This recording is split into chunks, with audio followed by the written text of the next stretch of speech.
కాంగ్రెస్ హీన చరిత్ర. నిన్న మిస్ అయినాం ఇవాళ పెడతాం. సార్ ఎవరో కాదు, అరవింద్ మయరాం. ఈయన ఫైనాన్స్ సెక్రటరీ ఉండే వెనకటికి. ఈయన మీద సిబిఐ రేడ్ కూడా చేసింది. అయితే మీకు ఒక స్కామ్ చెప్పాలా నేను, వెనకటిది, ఇప్పటిది కాదు, వెనకటి scam. The Indian currency scandal అని అంటారు. దృష్టికోన్ మ్యాగజైన్లో వచ్చిన కథనం మీ ముంగటి పెడుతున్నా. The Indian currency scandal. మనం డిమానిటైజేషన్ ఎందుకు చేయాల్సి వచ్చిందో ఇగో ఈ స్కామ్. దాని మీద చాలా మాట్లాడతారు కదా. ఫస్ట్ దీని మీద ఆన్సర్ ఇయ్యి కాంగ్రెస్ వాళ్ళు నాకు. అరవింద్ మయరాం ఇంట్లో సోదాలు సిబిఐ ఎందుకు జరిగినాయి? చిట్టా కట్ చేసి లోపలికి పోతే 10th జనవరి 12th జనవరి 2023కి central bureau of investigation finance secretary Arvind Mayaram ఇంట్లో రేడ్లు చేసింది. రేడ్లు చేస్తే ఆయన మీద గంభీరమైన ఆరోపణలు ఏమేమి ఉన్నాయనంటే, ఆయన రేడ్ ఎక్కడెక్కడ చేసిరంటే ఢిల్లీ అండ్ జైపూర్, ఆయన ఇల్లు ఎక్కడెక్కడైతే ఉన్నదో, ఫార్మర్ ఫైనాన్స్ సెక్రటరీ ఎవరైతే పనిచేసినరో ఆయన మీద కొన్ని అలిగేషన్స్ వచ్చినాయి. ఏందనంటే irregularities and corruption in supply of exclusive colour shift security thread, CSST అని అంటారు. ఈ గంభీరమైన ఆరోపణలు దేని మీద వచ్చినాయి? Supply of exclusive colour shift security thread. దీన్ని ఎక్కడ యూజ్ చేస్తారు? ఈ కలర్ షిఫ్ట్ సెక్యూరిటీ థ్రెడ్ ఎక్కడెక్కడ యూజ్ చేస్తారు అని అంటే మన కరెన్సీ నోట్లల్లా, పాస్పోర్ట్ పేపర్లలో యూజ్ చేస్తారు. ఒక UK బేస్డ్ కంపెనీతో మనోడు చేతులు కలిపి దేశాన్ని అల్లకల్లోలం చేసేసాడు, దొంగ నోట్లు తయారు చేసి అననే ఒక పెద్ద గంభీరమైన ఆరోపణలతో 12 జనవరి 2023 ఆయన దగ్గర రేడ్ అయింది. ఎందుకు రేడ్ చేయాల్సి వచ్చింది గిరీష్ అని అంటే, ఒక బ్రిటిష్ సంస్థ డలారు అనే సంస్థ, బ్రిటిష్ సంస్థ, అది ప్రొహిబిషన్ లిస్ట్లో పెట్టినా ఫైనాన్స్ మినిస్టర్కి తెలియకుండా, హోమ్ మినిస్ట్రీకి తెలియకుండా ఎక్స్టెన్షన్ చేసి పడదొబ్బిండు.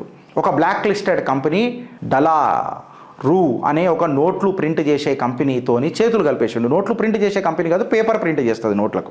ఈయన మీద గంభీరమైన ఆరోపణలు ఏమున్నాయనంటే, మయరం ఏం చేసిండంటే ఇల్లీగల్గా 3 ఏళ్ళ ఎక్స్టెన్షన్ ఇచ్చిండు. ఎక్స్పైర్డ్ అయిపోయిన కాంట్రాక్ట్ని హోమ్ మినిస్టర్, ఫైనాన్స్ మినిస్ట్రీతో మాట్లాడకుండా, వాళ్ళని లూప్లో కూడా పెట్టకుండా డైరెక్ట్గా ఈ మయరం అనే మనిషి డైరెక్ట్గా ఎక్స్టెన్షన్ రేజ్ చేసి పడేసిండు. యూపీఏ గవర్నమెంట్లు ఉన్నప్పుడు 5 year అగ్రిమెంట్ ఉండే ఈ డలారు అనే కంపెనీకి 2004లో. నోట్లు ప్రింట్ చేసే ఆ పేపర్ ఉంటుంది కదా, ఆ పేపర్ సప్లై కోసం కాంట్రాక్ట్ ఇప్పటిదాకా యూపీఏ సర్కారులో ఉన్నప్పుడు కాంగ్రెస్ హయాంలో 4 సార్లు ఎక్స్టెండ్ అయింది, డిసెంబర్ 2015 దాకా.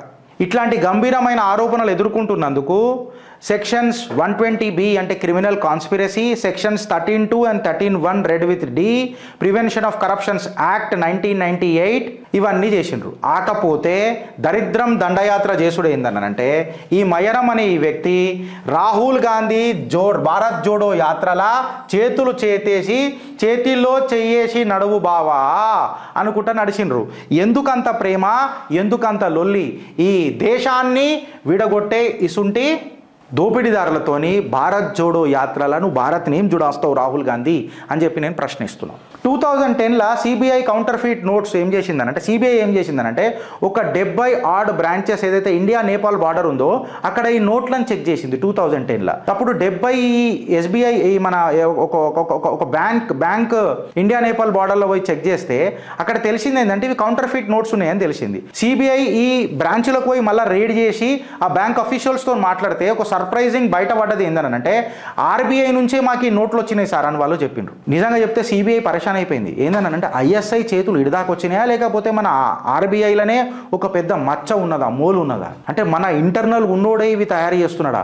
కంట్రీ మన దేశాన్ని యొక్క ఎకానమీని ఎవడు డిస్టెబిలైజ్ చేద్దామని అనుకుంటున్నాడు, హస్తగతం చేద్దామని అనుకుంటున్నాడు ఎవడు? పాకిస్తాన్లో కూర్చున్న ISI ఎవడా, లేకపోతే మన ఇంట్లో కూర్చున్న ఓ దరిద్రుడా అని ఒక పెద్ద కర్టన్ లేచింది. ఈ కర్టన్ లేచినప్పుడు పెద్ద ప్రశ్న మనకెందుకు రావాలని అంటే, మళ్ళీ ఇది మొత్తం జరుగుతున్నప్పుడు 2010లో గవర్నమెంట్ ఇన్వెస్టిగేషన్ ఏజెన్సీస్ కంప్లీట్గా సైలెంట్ ఉండే. 2010లో ఎక్కడ కూడా ఇది పెద్ద దద్దరిల్లేటట్టు న్యూస్ ఎక్కడ రాలే.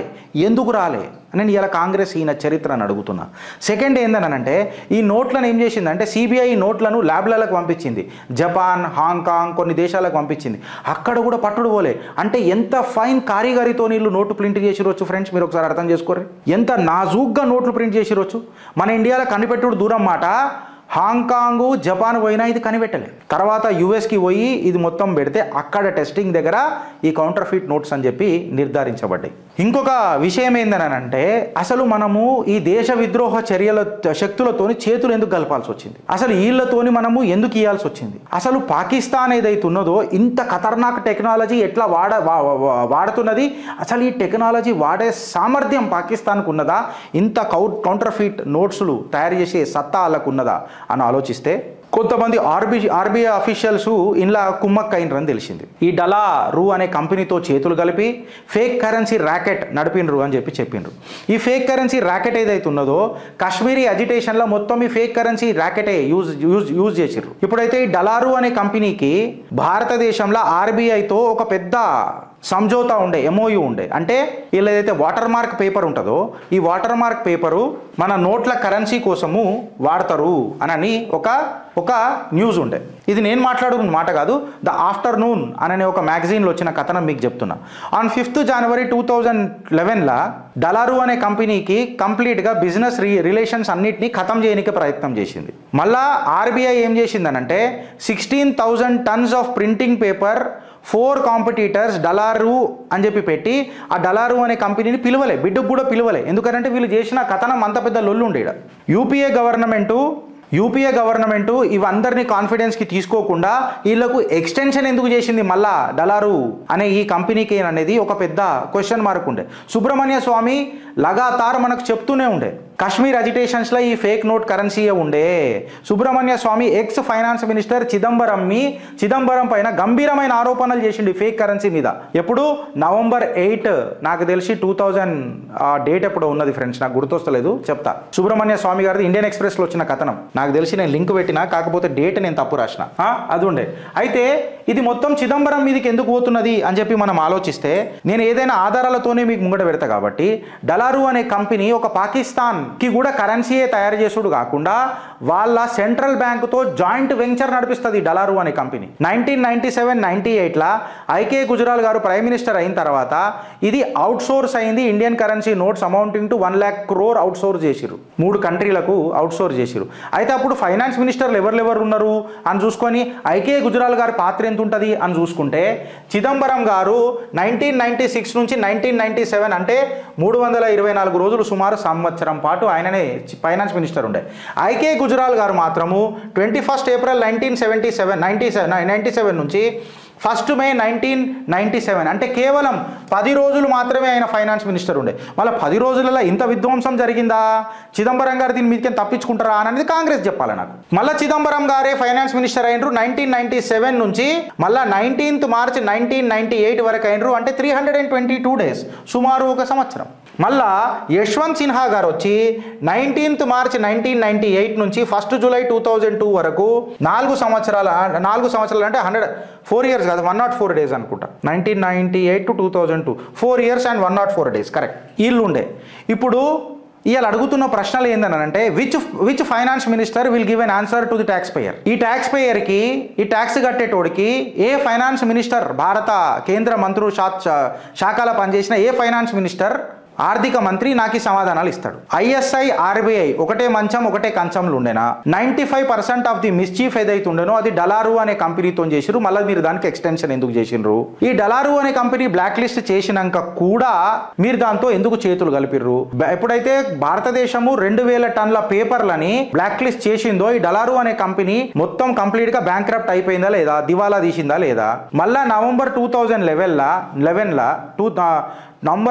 2011 నవంబర్లో కొంతమంది పేరు తెలియని ఆఫీసర్లు మినిస్ట్రీ ఆఫ్ ఫైనాన్స్కి, సెంట్రల్ విజిలెన్స్ కమిషన్కి లెటర్ రాసింది వాస్తవమా కాదా, ఇంత పెద్ద కుంభకోణం జరుగుతుందని. November 3 నేను చెప్తున్నది మజాక్ కాదు, నేను అన్ని ఆధారాలతోనే ముంగట పెడతా ఫ్రెండ్స్, నేను ఆధారాలు ఏంది ఏది మాట్లాడా. ఇప్పుడు November 3, 2012కి unnamed officers of the ministry of finance ఈ పేపర్లలో అవకతవకలు జరుగుతున్నాయి, డలారు అనే కంపెనీ ఫేక్ కరెన్సీలు ఇస్తున్నది అని చెప్పి కంప్లీట్గా ఇచ్చినది తప్ప.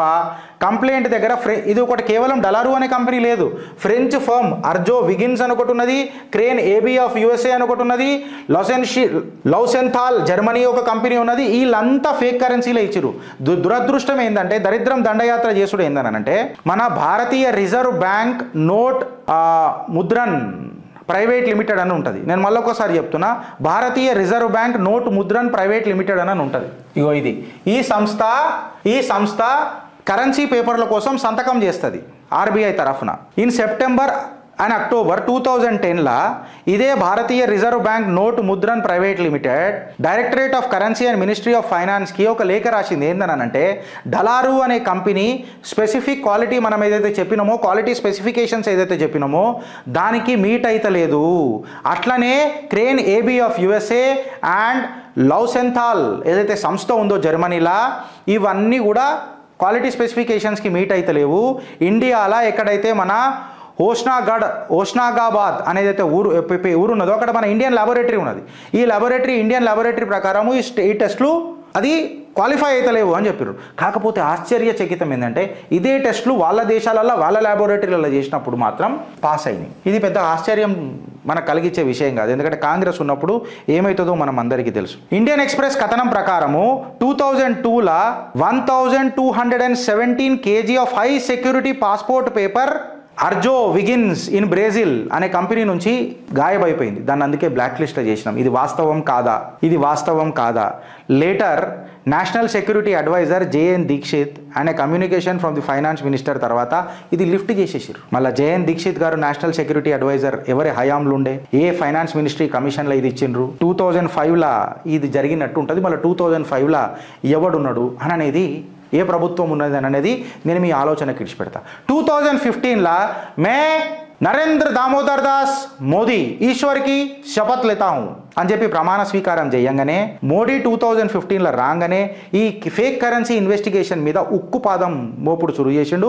జర్మన్ కంపెనీ లౌసెంథల్ ఏదైతే ఉన్నదో ఈ పాకిస్తాన్కి మీరు అమ్ముతున్నారు, మళ్ళీ ఇండియాకి అమ్ముతున్నారు, ఏం ఇది నాటకాలు అవుతున్నాయి అని చెప్పి బ్యాన్ చేసుడు చురు చేసిండు. నేను మాట్లాడతలేను, నేను ఆధారాలతోనే మాట్లాడతా. దాని తర్వాత ఈ హై క్వాలిటీ పేపర్లు ఎవరైతే ఉన్నారో వాళ్ళు పాకిస్తాన్కే సప్లై చేసుడు కాకుండా పాకిస్తాన్లో సప్లై చేసి ఫేక్ కరెన్సీలు గుద్ది బంగ్లాదేశ్, నేపాల్, శ్రీలంక అండ్ వియత్నాం ద్వారా అండ్ వియత్నాంకి కూడా సప్లై చేసారు ఫేక్ కరెన్సీ నోట్లు. Pakistan government printing press in Quetta, Karachi, Lahore and పేష్వార్లా కొన్ని ఇక పనే ఫ్యాక్టరీలో ఇది ఫేక్ కరెన్సీ నోట్లు తయారు చేసుడు. డలారు అనే ఈ కంపెనీ ఇండియా క్లోజ్ చేసిన తర్వాత 2016లా పనామా పేపర్స్లో కూడా బయటపడ్డది. గ్రానైట్ కుంభకోణం కూడా పనామా పేపర్స్లో బయటపడ్డది. ఇక మీరు లింకులు అర్థం చేసుకోర్రి.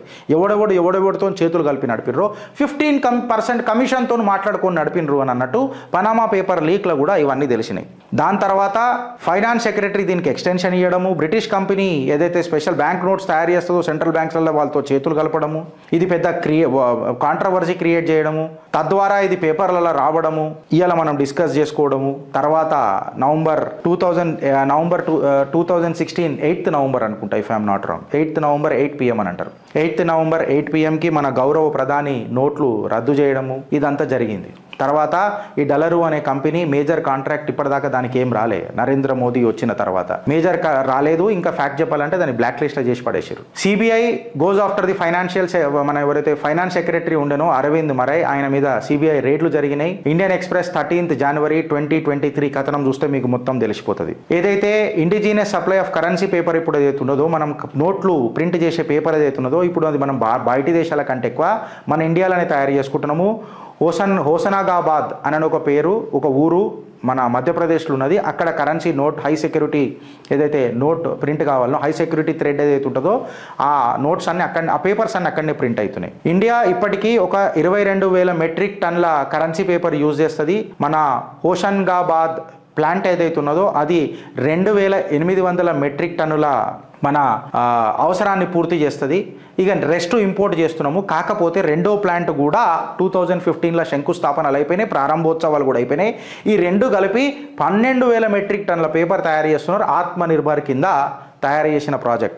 అందుకనే నేను చెప్తా, ఒక భారతీయుడు భారత్ లెక్క ప్రధానమంత్రి భారతదేశానికి ప్రధానమంత్రి అయితే ఆలోచన ఏ విధంగా ఉంటుంది అని చెప్పి నేను పదే చెప్తా. ఇది నేనన్న మాట కాదు, ఎకనామిక్ టైమ్స్ 2015లో కూడా వచ్చిన కథనాలు. 2015లో ప్రైమ్ మినిస్టర్ మోడీ ఆర్బీఐకి సంబంధించిన ఏదైతే నోట్లు ప్రింట్ చేసే ఇంక్ ఉంటుందో అది కూడా భారతదేశంలోనే తయారు చేయాలని చెప్పిండు. ఇప్పటికి కూడా కొంచెం మనము జర్మనీ, జపాన్ అండ్ యూకే మీద కొంచెం డిపెండ్ అయి ఉన్నాం. నాకు తెలిసి రాను ఇదంతా ఖతమవుతుంది. ఆత్మనిర్భర్ భారత్కి మన ఆత్మవిశ్వాసం కలిగిన ప్రధానమంత్రి ఉన్నన్ని నాళ్ళు, ఒక భారతీయుడు భారతావనికి ప్రధానమంత్రి అయినన్ని నాళ్ళు, భారతదేశాన్ని ఒక భారతీయుడు లెక్క ప్రేమించే ప్రతి భారతీయుడికి ఇది ఒక ఏమంటారు దాన్ని, పరిణామమే. And to that matter the logical ఆన్సరే.